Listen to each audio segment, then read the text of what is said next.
Claudia Fan Munce, star, legend, thank you for joining us. Thank you. It's really honoured to have you here. You've just left IBM Venture Capital, having run it and helped found it for so many years. Can I ask, why are you back at the Global Corporate Venture Symposium? Global Corporate Venture Symposium is my community. The 15 years that I've been as the head of IBM Corporate Venture Group, I saw this organization really arrive and able to build a community that meant so much for so many of us that were trying to drive this mission within our partner or our parent corporations. And a community is what builds the value, the connection between the people in the community builds tremendous value. Not to mention the personal affinities between the people that work together, people that exchange ideas, support one another. So the community of peers is now a community of friends to me, and I am delighted to be here, and I'm definitely will continue to support this set of communities that are my friends. Well, we really appreciate having you on the sort of Global Corporate Venture and Advisory Board, so thank you. And in terms of now you've got a slightly different portfolio role. You're sort of venture advisor, first female venture advisor for NEA, the world's largest venture capital firm, public board seats. What is it about your new role that you bring or you particularly enjoy? What makes your heart sing? I really want to stay engaged with innovative companies, innovative entrepreneurs that I was privileged to work with for the past 15 years on behalf of IBM. But it's different if you're just there and you're looking at them with no purpose. For me, that is almost like what people call the sniffing test, right? You're not doing anything with them. You don't have anything to offer them. So I wanted to build a portfolio where I can actually have a way to retribute back the value to these entrepreneurs and startups that I see. Just like I was able in IBM to bring a lot of the value from IBM, to engage with them, to help them grow, to help them go to market in 75 of the cases, for them to become part of the IBM portfolio.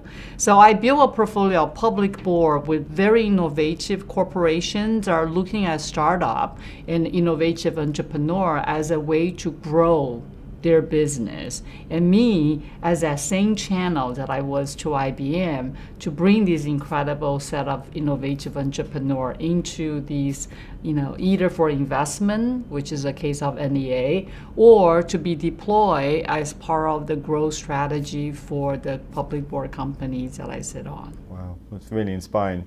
And in terms of, as you think about the past year, the transition, the sort of new role, is there anything you're particularly proud of? I am proud, to be honest, to watch this community. This is an incredible set of people, high caliber people who absolutely have the highest ethic in the way they interact with one another, in the ways that they want to contribute back to the community. I see the global corporate venturing as a way to really keep, not just keeping that connection in a very dynamic way, so there's a lot of exchange of value between one another, but also to keep the level of ethical standard that we all operate on, because there is no way you can look around you when you're here and don't feel the pride and don't feel inspired to want to do the best you can with this incredible mission that you are engaged with your corporate parents.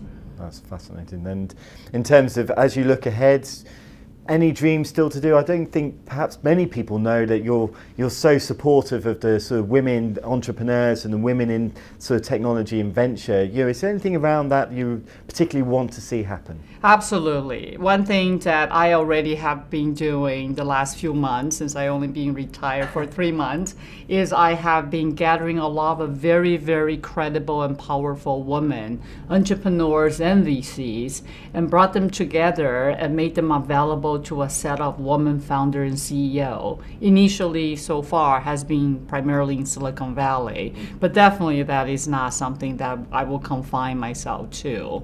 But the ability to allow these young entrepreneurs, these inspired women, to have access to these incredible women that was the first investor of Salesforce, is the first investor of Tesla. You know, these women done it, been there, they know how to do it, they know how to pull these women up to that status that they're able to gain access to the ecosystem of entrepreneur, mentors, investors, talents, and that is really something I feel extremely passionate about. I think retirement for me means that I do not dedicate myself just for the same as the last 30 years to a job, but able to pursue a passion that I feel I'm making a difference just from wanting to make a difference rather than having a job and trying to do the best at that job. So the woman entrepreneur is definitely one of the very, very top items for me to devote the time and my energy to. Wow, certainly I think that's a great initiative, and we've got our Global Corporate Venture in Sonoma conference coming up at the end of January next year in 2017, and it's an open house. Anything you think might be useful from that regard that we can do there, we would love to do so. I would love to. I would love to do something there because there's a very clear, as I found out, that as we are educating the financial VCs and the regular entrepreneurs about corporate venture, as the Global Corporate Venture Link has done so well, the women entrepreneurs are actually even less aware of the value, the network, and all the resources available to them from these incredible set of corporate venture leaders. And not to mention, corporate venture is one place we have no lack of women leaders and women inspirational leaders that can help them. So I want to bring that together at our next Sonoma event. We'd love that. Well, Claudia Fan Munce, thank you very much. Thank you.